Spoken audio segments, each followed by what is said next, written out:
এই দেখুন আবার হ্যাং হয়ে গেছে, ম্যাল ফাংশনিং করছে। মহিন্দ্রার গাড়ি, একটা গাড়ি নাকি মানুষে একটু হ্যারাসমেন্ট করে দিচ্ছে। কিছু আসেনি, শুধু সাদা আলো আসছে। না এটাতে আসছে, দেখো ওটা আসছে, এই তো এই জন্য ওটা তো আই না, একটা মানুষ একটা গাড়ি পছন্দ করে নেয়, সেই পছন্দর মর্ম মহিন্দ্র আর বুঝতে পারলো না।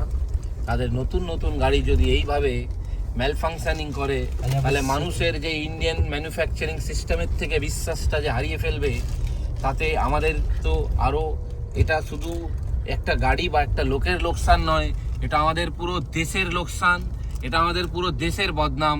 যে একটা গাড়ি, ইন্ডিয়ান গাড়ি, এত দামি একটা গাড়ি এক সপ্তাহের মধ্যে যে এমনভাবে ম্যাল ফাংশনিং করছে প্রথম দিন থেকে, তারপরে এবং সার্ভিস সেন্টারও করে এসছে সেকেন্ড ডে থেকে।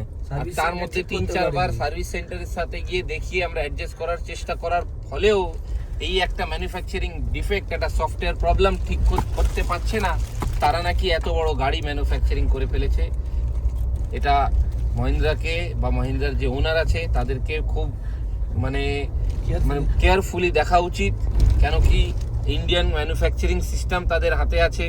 তারা যদি এইভাবে একটা এরকম গাড়ি তৈরি করতে শুরু করে, তাহলে আজকে ইন্ডিয়ানদেরই ইন্ডিয়ান গাড়ির উপর থেকে ভরসাটা হারিয়ে ফেলবে। তাতে আমাদের ইন্ডিয়ার বদনাম হবে, তাতে আমাদের ইন্ডিয়ার লস হবে, তাতে আমার যতই ক্ষয়ক্ষতি হোক তাতে ইন্ডিয়ার হবে, আর কারোর হবে না। বেশি বলে